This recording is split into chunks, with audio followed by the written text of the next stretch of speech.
Comparative advantage and gains from trade, another very testable item. We need to understand here the distinction between what's called absolute advantage and comparative advantage. Country A has an absolute advantage over country B, which is a trading partner, in producing machinery if country A can produce machinery at a lower cost or use fewer resources. This example illustrates a few points. When we talk about absolute advantage, we are comparing two countries in the context of a particular good or service. And this definition is fairly straightforward. If A can produce machinery more efficiently, i.e. at a lower cost or with fewer resources, then we say that A has an absolute advantage. What about comparative advantage? Country A has a comparative advantage over country B in producing machinery if country A can produce machinery at a lower opportunity cost. The critical difference between these two statements is this phrase, opportunity cost. And to understand opportunity cost, let's look at example 2 in the curriculum. This is another simple but extremely useful example. Suppose there are only two countries, India and the United Kingdom. India exports cloth to the UK and imports machinery, and the output per worker per day is shown over here. This little table effectively gives us the productivity of both countries with respect to machinery and cloth. We are asked the following questions. Which country has the absolute advantage in the production of machinery, and does that country also have comparative advantage? If we look at the UK, then it produces 4 machines per worker per day, whereas India produces only 2 machines per worker per day. Clearly, the UK is more efficient, therefore the UK has the absolute advantage. What about comparative advantage? To understand comparative advantage, we need to come up with opportunity cost. And opportunity cost will involve a simple division exercise. So you will do either 4 divided by 8 or 8 divided by 4. And many students get confused about what to do. So I will tell you how to solve this.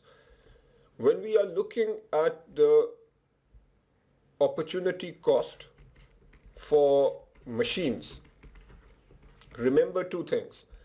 Number 1, whenever you have the cost of something, then it should be for 1 unit of that thing.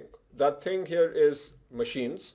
So what is the cost of 1 unit of machines?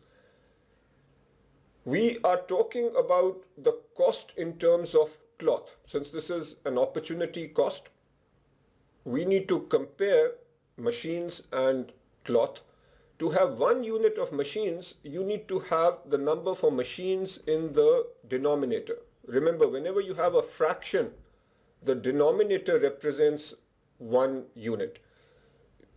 So to have this 1 unit, you need to have machines in the denominator. So you put 4 over here, 8 over here, and you get 2. So the opportunity cost of machines is 2 units of cloth. What this means is that in the UK, if you do not produce 1 machine, if you give up 1 machine, what you will get is 2 units of cloth. So the opportunity cost of machines in the UK is 2, whereas the opportunity cost of machines in India is 16 over 2, which is 8. In other words, if you give up 1 machine, you can make 8 units of cloth in India. So when you look at opportunity costs, clearly the opportunity cost of producing machines in UK is much lower than the opportunity cost of producing machines in India. That number is 8. So in terms of comparative advantage, we can say that the UK also has a comparative advantage relative to India in producing machines. Now you can do the same exercise for cloth and figure out which country has the absolute advantage and which country has the comparative advantage, and then you can go through the solution in the curriculum. In case you don't have the curriculum easily handy, the quick answer would be that India has both the absolute advantage and the comparative advantage with respect to cloth. So if the two countries trade, clearly it makes more sense for India to specialize in cloth, the UK to specialize in machinery, and then India exports cloth, imports machinery, the UK exports machinery and imports cloth. This slide demonstrates the gains from trade. The curriculum gives a lot of detail and you can go over those details if you have time, but here is the main point. On the left, we are shown the autarkic production and autarkic consumption. This would be the production and consumption assuming no trade. And notice that in this scenario, everything that the UK produces is also consumed by the UK, and the same holds for India. The total production of machines and cloth is given right here, and again the production and consumption would be the same. In a post-trade world, notice what happens. The number of machines produced in the UK is up. That increases from 200 to 400. The consumption is also up. What about cloth? The UK here is not producing any cloth, but it is now able to consume more cloth because it can get cloth cheaper from India. As far as India is concerned, it stops producing machines and now gets machines from the UK because it can get machines cheaper. And notice that the consumption of machines is up by 60. As far as cloth is concerned, now the production has increased substantially from 800 to 1600, and the consumption has also increased. So in a world where there is trade, the consumption in both countries has gone up. So we can say that both countries overall are better off. Here is another point to consider, which is related to prices. A country's gains from trade are more if terms of trade are closer to partners' autarkic prices than to its own autarkic prices. And I emphasize this here because when countries trade, then obviously there is a certain amount of gain, but how much is that gain? Let's go back to some terms that we saw earlier. Terms of trade was basically the price of exports divided by price of imports. We've already talked about this concept of autarkic prices. To understand this, think about India and UK. India is exporting clothes. If the average price of clothes in India is say 5 rupees, and the same clothes can be exported to the UK and the price of clothes here is £5, which is substantially more than the price in India, then obviously India will benefit a lot when it trades with the UK. So notice in my example, the autarkic prices of clothes are much higher in the UK relative to India. So when India exports, it can export at a price much higher than the domestic price, and clearly then India will benefit. There are other ways of looking at this also, but now that you have understood one scenario, I would suggest that you remember this statement. Here is a graphical depiction of gains from trade. The curriculum spends a fair amount of time on this material, but I will just give you a summary because this material is not emphasized in the learning objectives or in the practice problems, and you will see this content at level 2. So I think the probability of being tested on this at level 1 is low, but nevertheless I'll just say a few important things. What we are looking at here, these dark lines are called the PPF, or Production Possibilities Frontier. If we look at panel A, which is the UK, if the UK puts all its energy in producing clothes, then it will produce this many clothes and zero machines.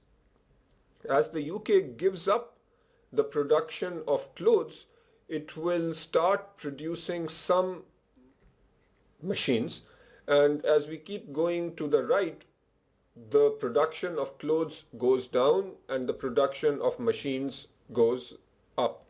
Notice over here, if all the energy goes in the production of machines, then the UK can produce this many machines and no clothes. So this is a production possibilities frontier which is showing the trade-off between clothes and machines. If there is no trade, then the consumption would also have to be based on the PPF. A similar picture is shown for India, and just graphically these pictures depict that India is better at clothes and the UK is better at machines. For India also, if there is no trade, then the consumption would also have to be on the PPF. But if these two countries do trade, then the consumption can be outside the PPF, and when we are outside the PPF, then the utility is more. So that is another way of illustrating that trade will benefit both countries. The last part of this section deals with the Ricardian model and the Heckscher-Ohlin model, and I would suggest that you learn all the points that I make on this slide. First, let's talk about the Ricardian model. To understand the Ricardian model, let's consider first what Adam Smith said. Adam Smith said that we should trade if we have absolute advantage. In other words, if our cost of production is lower or if we are more efficient, then we should trade. But David Ricardo built on that and said we should trade even if we have a comparative advantage. And this is important because what Ricardo is saying is that if you don't have an absolute advantage but you do have a comparative advantage, then it still makes sense for you to trade. The next important point is that in the Ricardian model, labor is the only variable factor of production. This does not mean that capital does not exist. Capital is there, but in this simplistic model, we assume that capital is fixed. According to the Ricardian model, differences in technology lead to differences in labor productivity, and this is the key source of comparative advantage.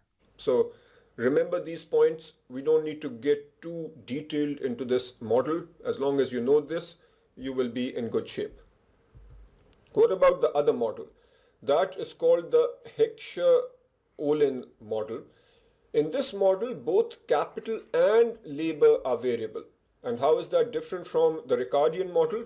In the Ricardian model, only labor was variable. Goods produced with varying combinations of labor and capital. So this is just an implication of the first point. Given that both capital and labor are variable, a given good can be produced with different combinations of labor and capital. Differences in the relative endowment of these factors are the source of comparative advantage. If we go back to our UK and India example, what we are saying here is that if a country is well endowed with a certain factor of production, for example, let's say that India has a high amount of labor, then it makes sense for India to focus on industries such as the clothes industry, which is very labor intensive, and it makes more sense for the UK to focus on industries which are more capital intensive, assuming here that the UK is better endowed in capital relative to India. This model allows for income redistribution through trade. in the sense that if you take India and the clothes industry in India develops, then the labor in India which is working in this industry will become richer. The income levels will go up. And the final point, which might be testable, is that in this particular model, the Heckscher-Ohlin model, technology in each industry is the same across countries but varies between industries. What that means is if you have the clothes industry in India or the clothes industry in the UK, the assumption of this model is that the clothes industry uses the same technology regardless of which country that industry is in. However, a different industry, such as the machines industry, can have a different technology or different levels of technology relative to clothes. So again, technology in each industry is the same regardless of which country the industry is in, but technologies can vary across different industries. Here are the sorts of questions that you might see related to the two models that we just talked about. And this is a test of your short-term memory. On the actual exam, you will have MCQ options which will help jog your memory, but I'm not giving you those options right now. What determines comparative advantage in the Ricardian model? And we just talked about it. It is labor productivity which determines comparative advantage in this particular model. What is the relationship between gains from trade, terms of trade, and autarkic prices in the Ricardian model? And we talked about this a few slides earlier. The gains from trade are high if the terms of trade are similar or closer to the autarkic prices in the trading partner. In other words, if you have India and the UK and the terms of trade which are an indication of price of exports over price of imports, if India can export clothes at prices that are closer to the price of clothes in the UK, which is the autarkic prices of clothes in the UK, then India has more to gain from trade. According to the Heckscher-Ohlin model, which factor benefits from free trade, the abundant factor or the scarce factor? And here the larger benefit goes to the abundant factor. If the abundant factor in India is labor, then trade means that there is more work for labor intensive industries, which means that this particular factor will benefit.